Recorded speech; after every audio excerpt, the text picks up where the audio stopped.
Hi, this is Abid Kazmi for the CTV USA, and here are the major headlines. Large portions of the United States has been in the grip of bone-chilling weather over the weekend, featuring snow, sleet, and freezing rain.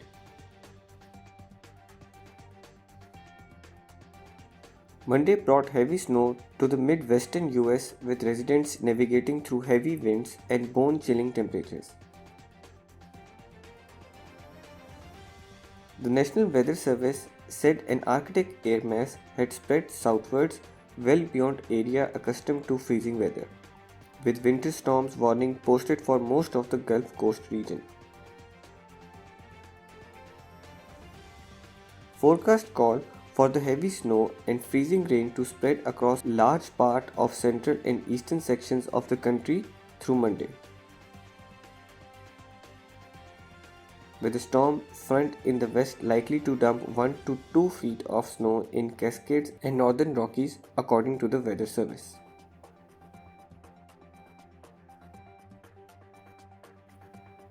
Students and activists protested outside New Delhi's police headquarters, demanding for the immediate release of climate activist Disha Ravi. Indian police arrested the 22-year-old activist linked to a Swedish climate change campaigner Greta Thunberg and charged her with sedition, saying she created and shared an online document to support the ongoing month-long farmers' protest. Her arrest has ignited a firestorm of criticism from the opposition politicians and other activists who said it was an escalation in the government's effort to silence their dissenters.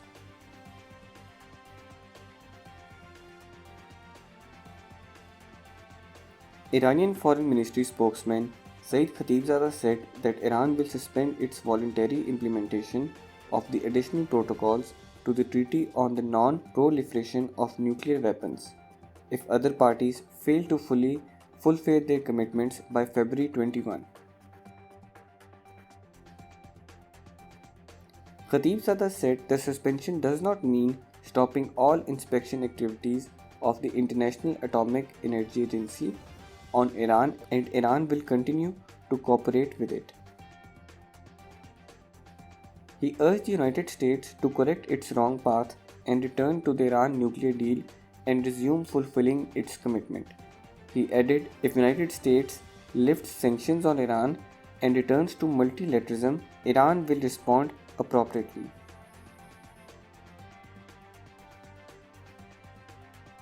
Around 20 Buddhist monks marched against Myanmar's military government in the country's largest city, holding English language banners reading Monks Who Don't Want a Military Dictatorship.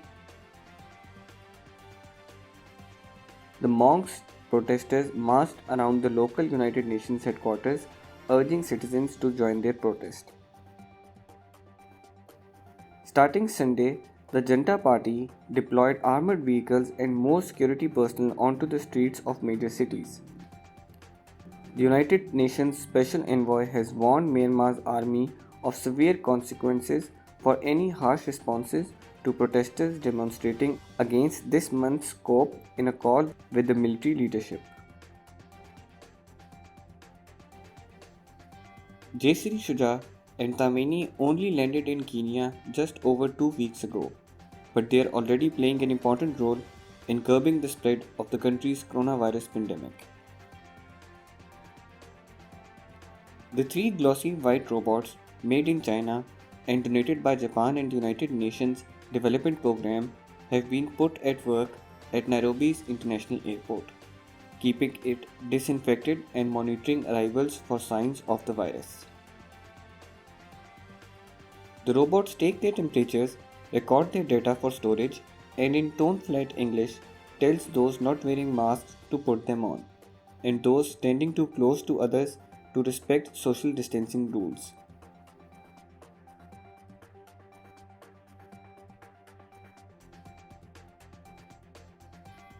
Dozens of Spanish police stormed a university on Tuesday and arrested a rapper who had barricaded himself inside after being sentenced to jail on charges of glorifying terrorism and insulting royalty in his lyrics. Pablo Hasél and a group of his supporters had taken refuge the previous day in the university in the northwestern town of Lleida. He was convicted in 2018 over lyrics and tweets that included reference to banned guerrilla groups, compared a court to Nazis, and called former King Juan Carlos a mafia boss. Thank you for watching. For more news and updates, please click on our link tree.